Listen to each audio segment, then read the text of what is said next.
Shalom y bienvenidos a Vía Hafta Yisrael, una frase hebrea que significa amarás a Israel. Esperamos que se queden con nosotros, ya que nuestro maestro, el Dr. Baruch, nos compartirá una enseñanza expositiva de la Biblia.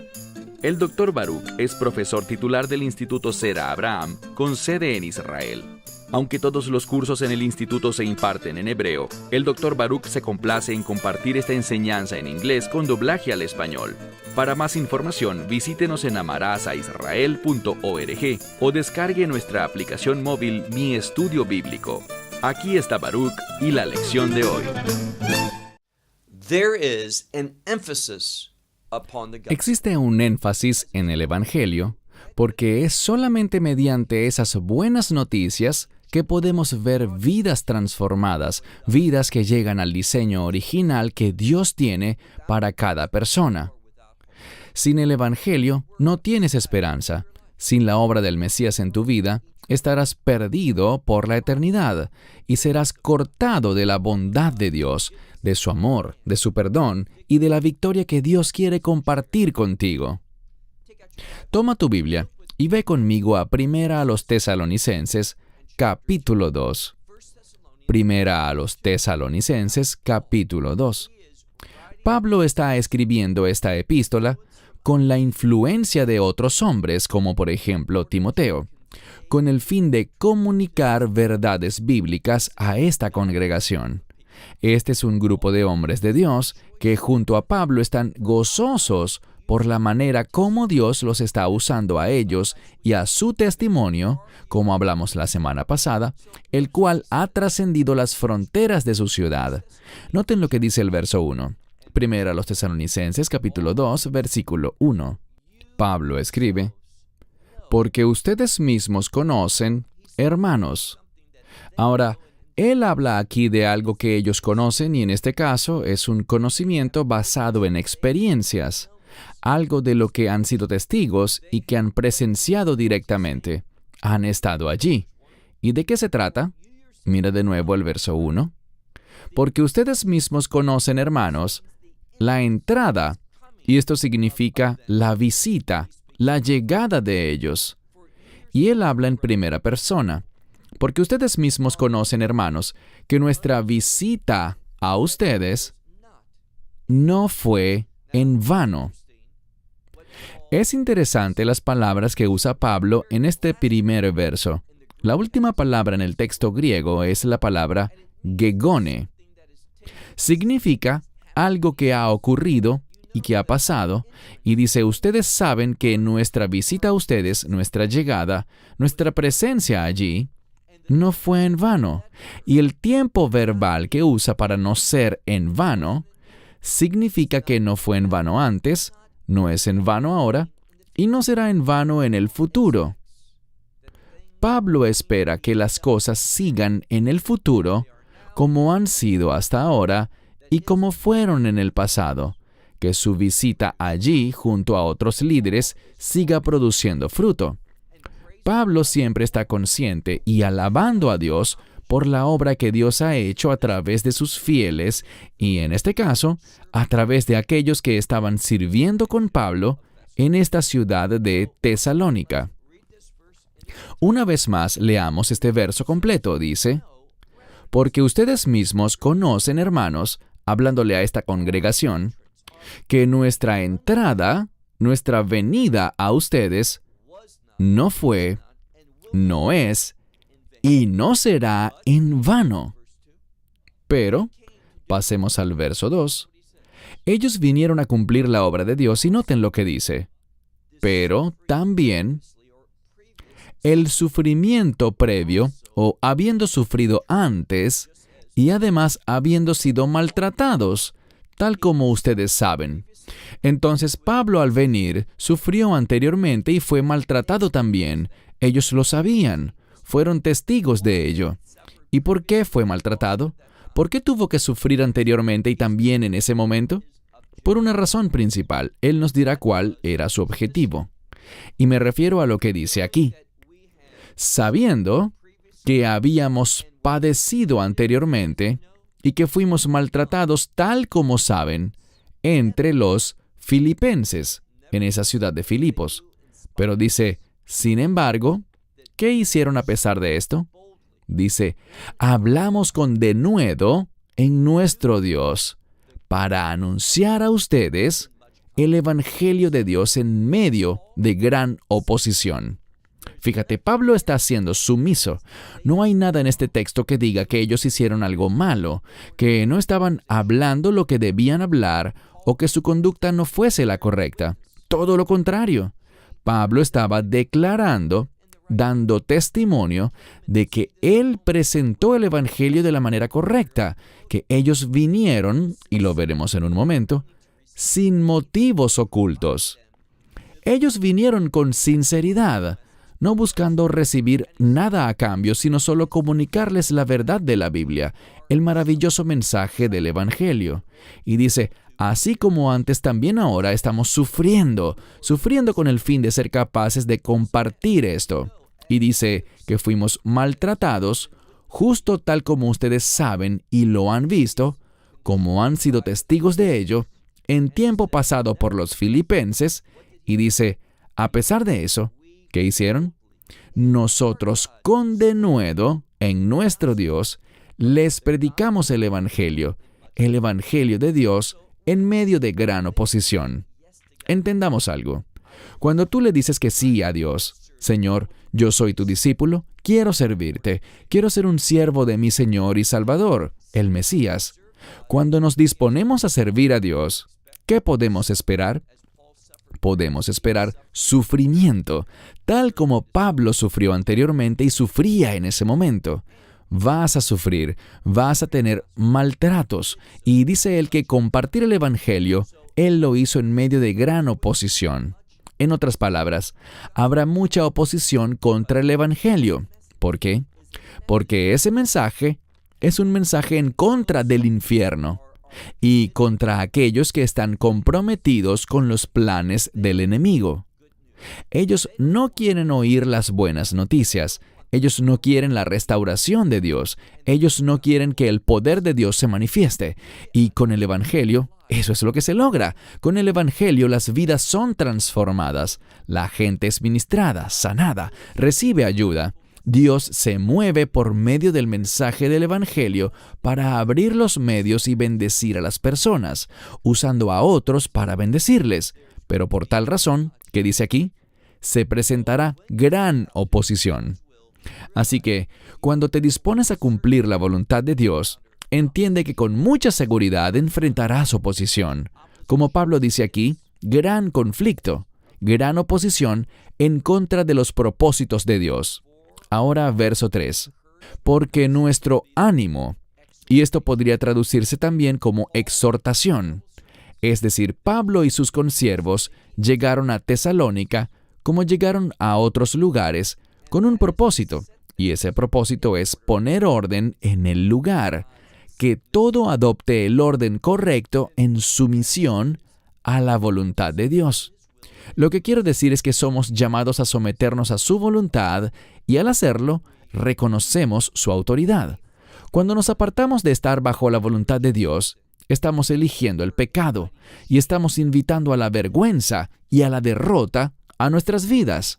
Pero cuando caminamos sumisamente en su voluntad, cuando reconocemos en nuestras vidas, en cada situación, su autoridad, cuando nos levantamos por la verdad sin preocuparnos por lo que nos pueda ocurrir, cuando declaramos la verdad, podremos estar seguros de que declarar esa verdad, que someternos a la voluntad de Dios, hará que la presencia de Dios se manifieste en esa situación, de manera que Él complete la obra de la restauración. ¿Habrá oposición? Sí la habrá. ¿Seremos tratados de mala manera? Sí lo seremos. Sufriremos tal como hemos sufrido en otras ocasiones, pero al final, si nos sometemos a la autoridad de Dios, cumpliendo sus propósitos, habrá victoria. Mira de nuevo el verso 3, donde dice, porque nuestra exhortación, y la exhortación cuando nos sometemos a ella, recibiremos ánimo. Él dice, ella no fue un error. Lo que hicieron allí no fue un error. El resultado que se produjo a pesar de que hubo gran oposición no se debió a que ellos hayan actuado mal, ni se debió tampoco, dice aquí, a ninguna impureza o inmundicia, ni tampoco, dice, ellos hicieron esto en engaño. Es decir, Pablo no vino con el fin de engañar a la gente ni de aprovecharse de ellos. Él dirá muy claramente si seguimos leyendo en el texto. Mira, por favor, el verso 4. Pero tal como nosotros fuimos documentados por Dios para que se nos confiase el Evangelio, así hablamos, no como para agradar a los hombres, sino a Dios, que ha documentado, es decir, probado, y la implicación es que ha visto la sinceridad de nuestros corazones. Este es un gran verso. Pablo dice, cuando ustedes le sirven a Dios, compartiendo el Evangelio, cuando son movidos por el Evangelio, ustedes serán maltratados. La gente dirá cosas en contra de ustedes. Ustedes sufrirán. Pero dice, ustedes han sido testigos, hemos testificado ante ustedes tanto de palabra como de obra, que nuestro propósito era, mira el inicio del verso 4, pero tal como nosotros fuimos documentados, y de nuevo, este tiempo verbal implica que Dios ha confirmado que han sido sus apóstoles en el pasado, que sigue siendo así en el presente, y que continuará siendo verdad porque ellos fueron confirmados. Y eso es lo que realmente este versículo dice, que Dios los confirmó como sus apóstoles. Y por lo tanto Él, sigamos leyendo en el verso 4, dice, para que se nos confiase el Evangelio. Se nos ha confiado el Evangelio y así hablamos. Y lo hacemos, como Pablo le dice a los Gálatas, no como quien agrada a los hombres, o no para agradar a los hombres, sino a Dios, que ha documentado nuestros corazones. Dios ha demostrado, ha revelado a todos en Tesalónica los corazones de Pablo y de todos los que sirven junto a él. Y aquí está la clave, que ellos eran sinceros. Ellos no tenían objetivos personales. Ellos no hacían esto por sí mismos y por algún beneficio que pudiesen sacar. Lo hacían porque querían servir a Dios, querían obedecer a Dios y querían darle la gloria a Él. Ellos sabían que cambiar la vida de las personas por medio de la verdad era la mejor manera para lograr esto. Luego dice, verso 5, porque no como en otro tiempo, es decir, porque en ningún momento, entonces dice aquí que nunca, con palabras lisonjeras, hemos venido. En otras palabras, nosotros nunca usamos palabras, nuestro discurso, con el fin de adularles. Jamás tratamos de manipularles. Dice, todo lo que hicimos, lo hicimos de manera transparente. Y dice de nuevo por tercera vez, tal como ustedes saben. Y luego dice, no con pretextos. Es decir, no nos presentamos con una máscara o encubiertos como algunas Biblias lo traducen.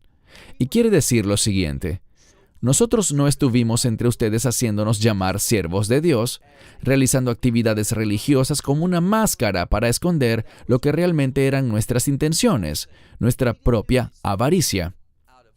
Pablo dice, nosotros no hicimos nada de esto para adularles, no estuvimos allí para complacerlos ni impresionarlos, para manipularlos, y no hicimos nada por nuestra propia avaricia, utilizando la religión como excusa para obtener lo que nosotros queríamos. Dice, nada de esto hicimos. Y continúa diciendo que Dios, y el mensaje básicamente es, Dios lo testifica. Dios es nuestro testigo de todo esto. Pasemos ahora al verso 6. Ni buscamos de los hombres la gloria. No se trataba de eso. Ellos no buscaban exaltarse a sí mismos ni lucir como gente impresionante. Ellos no estaban buscando su propia gloria. Muchas personas se involucran hoy día en estas cosas, incluso en el servicio a Dios, y utilizo este término muy ligeramente, con el fin de resolver sus problemas, con el fin de alcanzar sus metas financieras y con el fin de exaltarse a sí mismos. Y han descubierto que la religión les permite lograr sus metas mundanas. Esto no es lo que Pablo hacía. Y Pablo dice que Dios así lo confirma. Una de las maneras como yo creo que él lo confirmaba, porque lo vimos anteriormente, es que Pablo dijo que nuestras obras fueron confirmadas, manifestadas como verdad, no solo por las palabras nada más, sino con señales y milagros. Había poder, había unción, es decir, ellos hablaban y había un resultado. Dios se movía debido a sus palabras. Dios confirmaba que ellos hacían lo correcto y que contaban con su aprobación. Mira de nuevo el verso 6. Ni buscamos gloria de los hombres, ni de ustedes, ni de otros. Así que no querían exaltarse a sí mismos ante ninguna persona. En otras palabras, podríamos decir que su interés no estaba en sí mismos. Esto no se trataba de ellos. Ellos no perseguían objetivos personales con lo que hacían. Todo se trataba de someterse a Dios, someterse a su autoridad en sus vidas, y esa es la única manera como la obra de Dios puede hacerse. Y luego dice, mira la última parte del verso 6. Es un término que dice, ser empoderados por el peso. ¿Qué peso? Como apóstoles del Mesías. Él dijo, no vinimos aquí ni utilizamos este título como apóstoles del Mesías como una forma, insisto, de manipular, como un mecanismo para exaltarse a sí mismos. Somos los apóstoles del Mesías, aunque sí lo eran. Era una posición muy importante, pero Pablo no utilizó eso para ningún beneficio personal. Él se sometió a ese llamado, pero no lo vociferaba como una manera de exaltarse a sí mismo, ni de reclamar honores, para lograr manipular a otros y obtener lo que él quería de los demás. Todo esto era algo ajeno y realmente un anatema, es decir, algo totalmente despreciable para el apóstol Pablo. Pasemos al verso 7. Dice aquí, sino que nosotros fuimos mansos. Me gusta esto porque este término implica ser transformados. En la carne, naturalmente, la gente no es mansa. Tendemos a ser intensos, tendemos a buscar obtener lo que queremos obtener y lo intentamos por cualquier medio posible. Así somos antes de la regeneración. Ahora, ser mansos. ¿Qué es la mansedumbre? Es confiar en que Dios sea quien produzca los resultados. No manipular la situación, ni recurrir al poder para obtener lo que deseas y lograr que otros hagan lo que tú quieres que hagan. La mansedumbre no es debilidad. La mansedumbre es comportarse de una manera que presente la oportunidad para que Dios se manifieste y haga lo que comentábamos antes. Me refiero a documentar, confirmar al individuo, confirmar que él pertenece a Dios. Y esa confirmación se trata de brindar evidencias de que esta persona realmente es aprobada por Dios, llamada y comisionada por Él, y que está haciendo la obra de Dios. Verso 7 de nuevo. Sino que fuimos mansos entre ustedes. Y nos da una ilustración muy interesante. Así como la que cuida. Es un término griego que implica cuidar y está en femenino. Entonces sería una mujer, dice, como la que cuida y aprecia a sus propios hijos. Y esto es lo que dice Pablo. Yo he venido para cuidarles, es decir, para darles alimento, para edificarles. No traigo objetivos personales, no vengo con deseos personales de obtener nada, sino que vengo de la misma forma que una madre que cuida a su hijo. Ella no recibe nada, ella entrega, y toda su motivación, dado que ella quiere a sus hijos, toda su motivación es el bienestar de su hijo. Así que tal como una madre cuida a sus hijos y los quiere, esta es la ilustración que Pablo le da a esta congregación para que entienda sus propósitos, por qué él hace las cosas que hace. Y avanzando vemos en el verso 8, Así nosotros los añoramos a ustedes. Pablo utiliza aquí unas palabras pero muy intensas. Esta es una palabra fuerte que implica deseo, pero también cariño. Pablo añora profundamente a estas personas. ¿Y eso qué manifiesta? Es una manifestación de la Torá. ¿Por qué traigo la Torá a este punto? Muy sencillo. La Torá se trata de amar, y no solo tener amor, sino mostrar ese amor, comportarte de una manera específica. Los mandamientos de Dios nos enseñan a cómo caminar en amor. Los mandamientos de Dios nos enseñan nuestra responsabilidad y cómo cumplir esa responsabilidad ante otros. Mientras más estudies los mandamientos de Dios, más podrás ver tus obligaciones y las expectativas de Dios sobre cómo debes comportarte con las demás personas. ¿Y sabes cómo se llama eso? Se llama perspectiva ministerial. La Torá nos brinda la perspectiva correcta, la perspectiva de Dios para cumplir nuestro ministerio. Así que las personas que piensan que la Torá no tiene relevancia, ¿estamos bajo la ley? No lo estamos. ¿Seremos castigados por la ley? Eso es lo que significa estar bajo la ley. Es lo que implica estar bajo su castigo. Pero no lo estamos. La Torá, por diferentes razones, no puede ser cumplida literalmente hoy en día por la gente. Por ejemplo, el Shabbat. Habían ciertas cosas que tenían que cumplirse en Jerusalén durante el Shabbat, con el fin de guardar el Shabbat, y si no se hacía eso, nadie más podría guardarlo tampoco. El hecho de no guardarla en Jerusalén es problemático. Entonces, hoy en día no se trata de guardar, obedecer el Shabbat en un sentido literal de la Torá. ¿Pero qué podemos hacer? Aplicar la verdad del Shabbat, guiados por el Espíritu, de una manera que agrade al Señor, que lo glorifique. Y como Yeshua enseñó, el Shabbat no fue dado simplemente para ser guardado.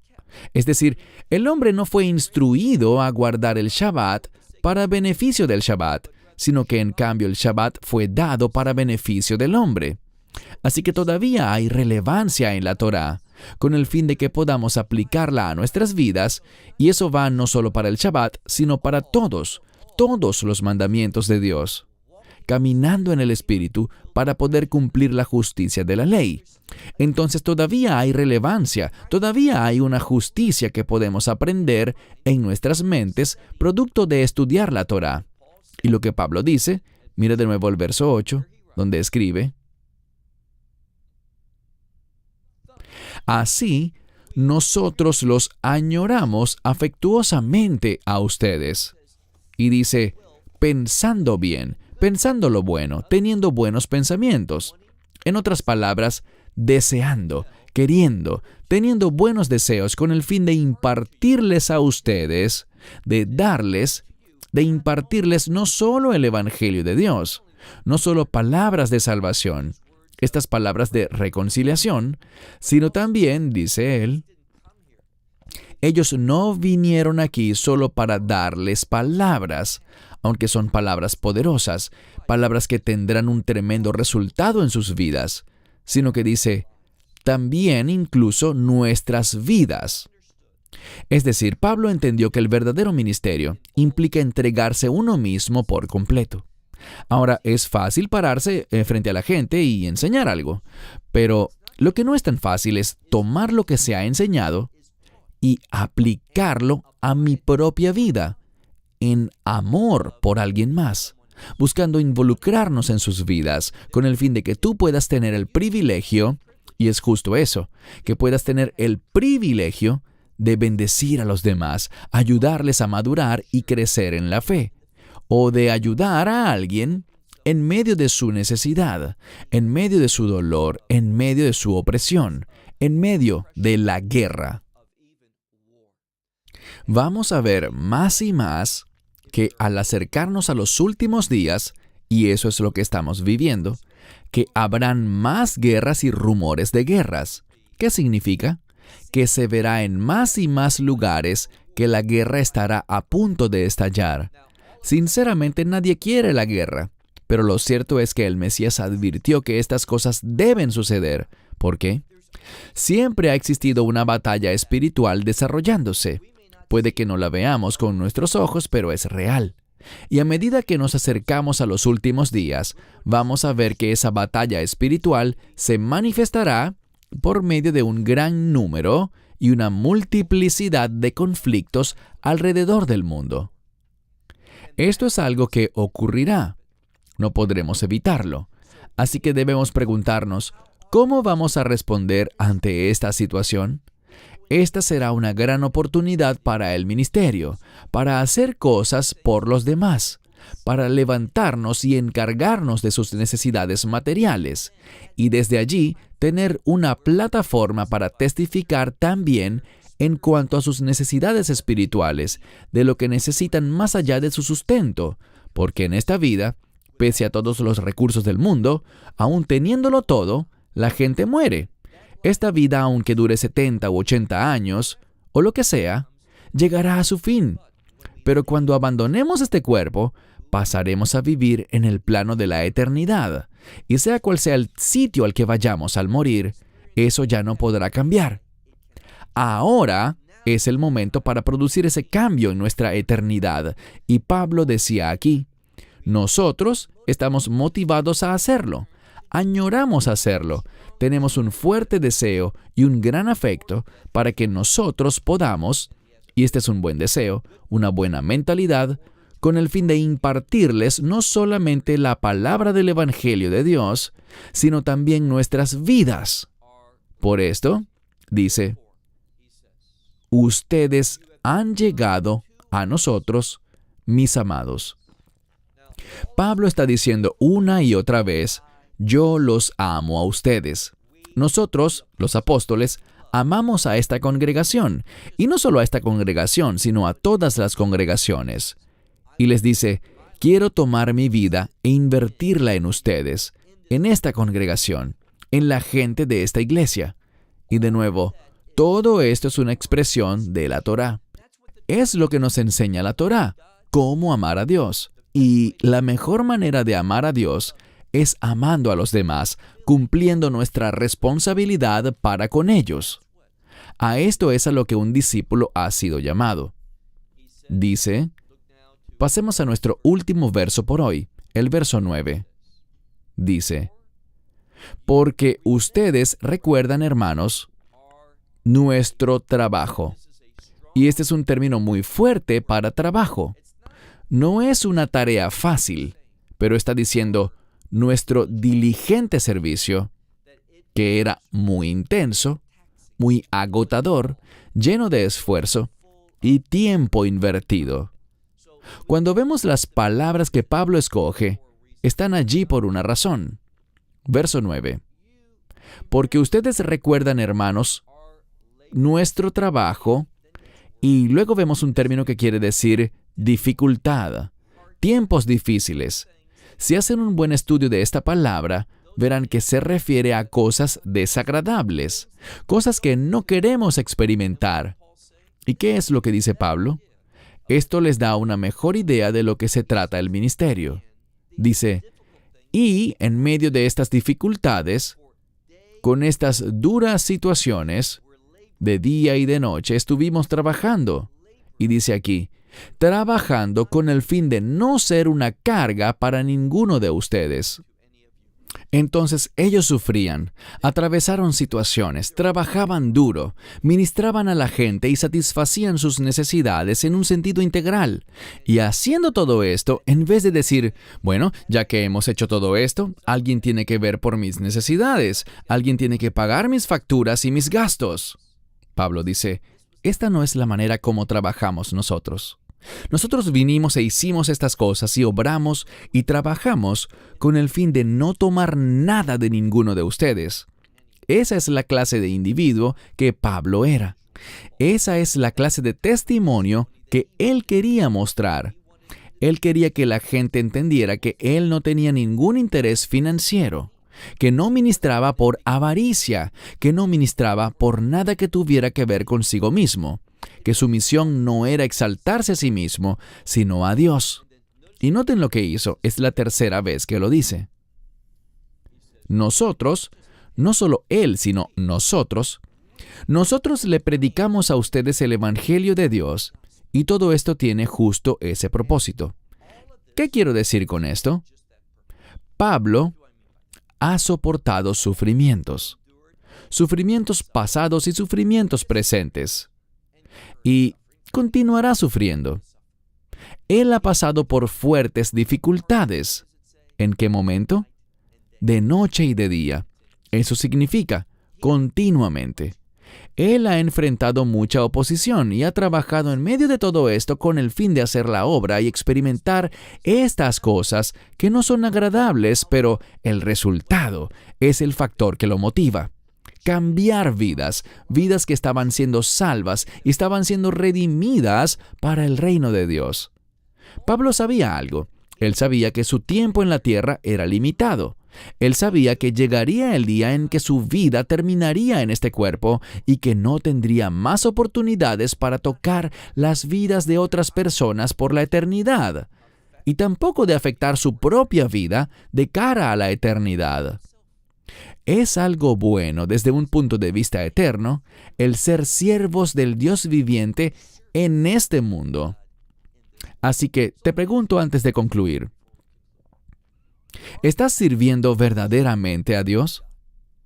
Si es así, habrán dificultades en tu vida. Así que escribe esta semana qué dificultades estás enfrentando debido a que estás sirviendo a Dios.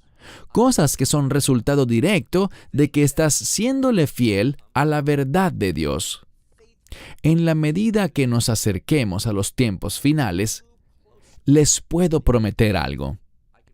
Serle fiel a Dios podrá costarte tu trabajo. Podrá causar que sufras financieramente.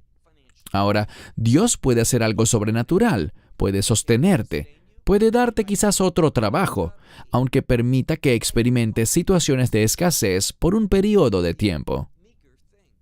Y al acercarnos a los últimos tiempos, más y más de nosotros estaremos en una situación muy complicada, no experimentando la abundancia de Dios, sino conociendo lo que significa estar en necesidad. Pero permítanme asignarles una tarea. Lo que les animo a hacer es estudiar la parte final de Hebreos capítulo 11. Los últimos versículos de Hebreos capítulo 11. Este capítulo habla sobre la fe. Muchos lo llaman el Salón de la Fama de la Fe. Y al final, luego de hablar de todos estos personajes que nos resultan familiares en la Biblia, hay un cambio para hablar sobre otras personas que atravesaron gran sufrimiento, siendo quemados, siendo vendidos, siendo perseguidos, atravesando terribles sufrimientos y perdiendo sus vidas, pero siendo fieles en todo el camino. Y ellos no han recibido las promesas de Dios. ¿Hasta cuándo? Hasta el presente, porque el día de su recompensa en el reino de Dios será un día grandioso. Y dice que no han recibido lo prometido, aparte de ¿quiénes? Aparte de nosotros, pues su fidelidad ha sido tan grande que otros se beneficiarán de su recompensa. ¿No te gustaría estar en una posición como esa, en la que tu fidelidad es de bendición para otros aún por la eternidad? Esas bendiciones son manifestadas y tu fidelidad es documentada no solo aquí, sino en el reino de Dios por la eternidad. Esta es la motivación y esto es lo que un verdadero creyente se esfuerza por lograr, sabiendo que ministerio significa sufrimiento. Ministerio significa dificultades. Ministerio significa conflicto, oposición y pérdidas, pero solo en el corto plazo. Fortalezcámonos y fundamentémonos en la verdad. Establezcámonos en la palabra de Dios y en el Espíritu de Dios, y seremos más que vencedores por medio de Él. Y me refiero al Mesías Yeshua. Bien, es por Él que nos reunimos cada semana, para alabarle, para orar a Él y encontrarnos con su palabra, con el fin de ser cambiados eternamente. Cerramos con esto hasta la próxima semana. Shalom desde Israel. Shalom from Israel. Esperamos que te hayas edificado con el mensaje de hoy y lo compartas con otros. Te invitamos a seguir nuestros estudios cada semana por este canal y por el portal de YouTube de Amarás a Israel. También puedes descargar nuestra aplicación móvil gratuita Mi Estudio Bíblico. Finalmente, para obtener más información sobre nosotros, visita nuestra web amarazaisrael.org, donde encontrarás otras conferencias de Baruch en audio, video y texto. Hasta el próximo programa. Que el Señor te bendiga en Yeshua HaMashiach, Jesús el Mesías, mientras caminas con Él. Shalom desde Israel.